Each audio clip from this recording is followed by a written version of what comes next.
You want more. You want a better life, more money, more freedom, more impact. So why haven't you moved? You've been saying the same things for months, maybe years. I'm going to start. I'm almost ready. Next month. And every time you say it, you believe it. But nothing changes. Here's what's actually happening. You don't have a motivation problem. You don't lack talent. You're not behind. You are addicted to stability. You tell yourself you want growth, but if you look at your decisions, every single one of them, they are designed to avoid uncertainty. You don't optimize for expansion. You optimize for predictability. And this isn't laziness. It's not weakness. It's not even your fault. It's biology. Stability feels responsible. It feels mature. It feels intelligent. You tell yourself you're being strategic, being careful, protecting your future. But here's the thing nobody tells you. Stability is a dopamine loop. When life feels predictable, your anxiety drops. When your anxiety drops, your body relaxes. When your body relaxes, your brain rewards you. That reward becomes preference. Preference becomes habit. Habit becomes identity. You're not chasing growth, you're chasing relief. And relief is not the same as progress.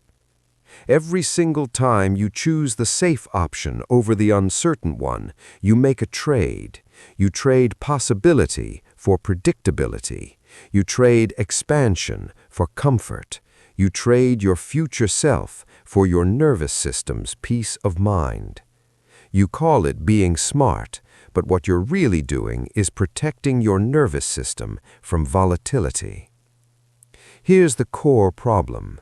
Humans evolved to avoid instability. For thousands of years, unpredictability meant death.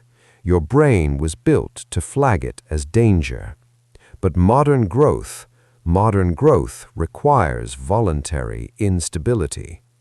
There is a fundamental mismatch between your biology and your ambition, and if you don't consciously override it, you will default to safety every time.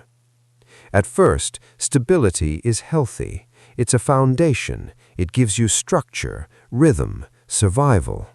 But then stability becomes comfort, and then comfort becomes identity. When stability becomes identity, risk feels like death. That's why you don't apply. That's why you don't launch. That's why you don't have the conversation.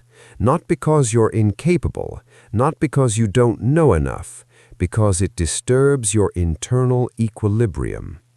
Your system is calibrated for smoothness, and anything that creates turbulence feels like a threat. Here's the irony. The smarter you are, the more vulnerable you might be to this. Intelligent people are excellent at modeling downside risk. They can simulate failure in high resolution. They can calculate exactly what could go wrong. So they hedge. They optimize for protection. They reduce exposure. They become sophisticated avoiders. Stability is seductive because it looks like progress. Stable job, stable income, stable routine. From the outside, it looks solid, but internally, your range is shrinking. You stop expanding your tolerance for uncertainty. And here's what nobody talks about. Tolerance is the real growth metric. Not income, not titles, not followers, not what you've built. Your ability to endure volatility without retreating back into comfort. That is the measurement. You carefully calculate financial risk, you calculate career risk, you calculate social risk, but you never calculate regret risk. You never calculate skill decay. You never calculate identity erosion. Stability slowly reduces your capacity for instability, and instability is where expansion lives. Stability is not evil. Let me say that clearly.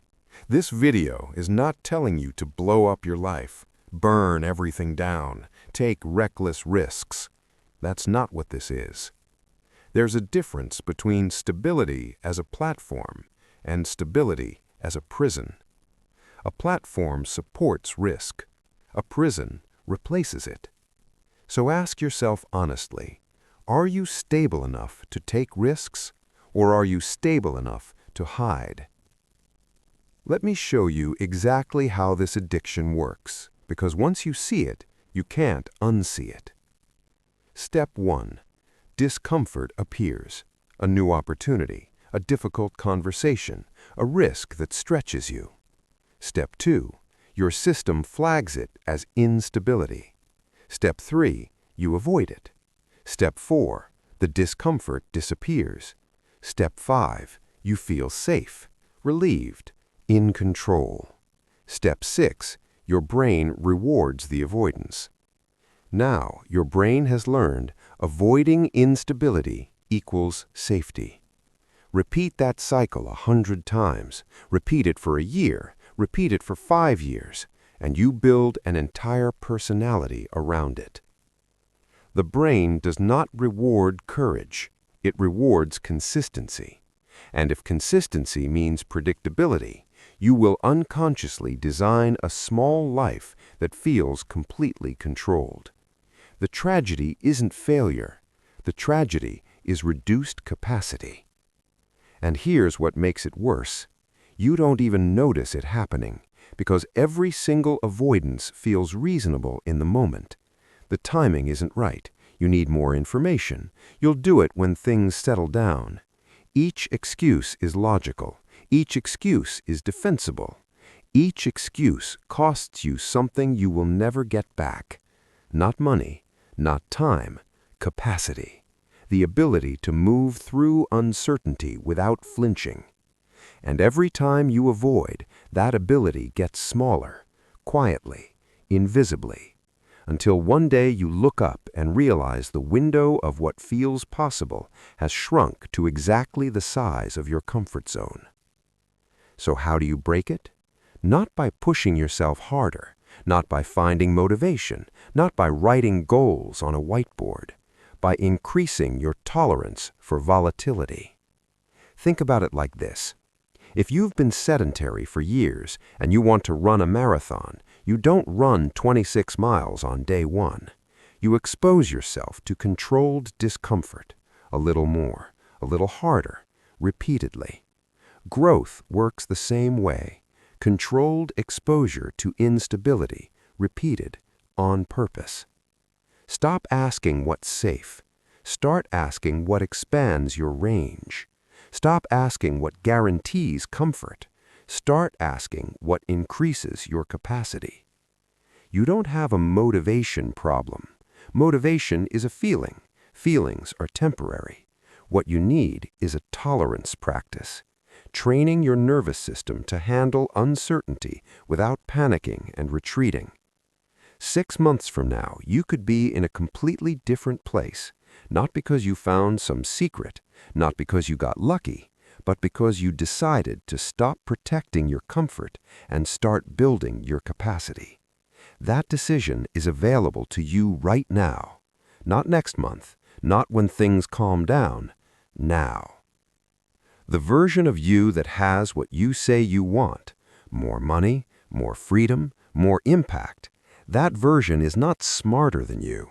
That version is more comfortable with uncomfort than you. That's the only difference. I want to leave you with the real question. Not whether you want more. Of course you want more. The real question is whether you can tolerate less certainty. Because the life you say you want lives on the other side of instability. You've been choosing the cage, not because someone put you there, not because you're stuck, because it feels safe, because the bars are familiar. But here's what I need you to understand. The cage doesn't protect you from failure. It just protects you from finding out what you're capable of. Stop calling it safety.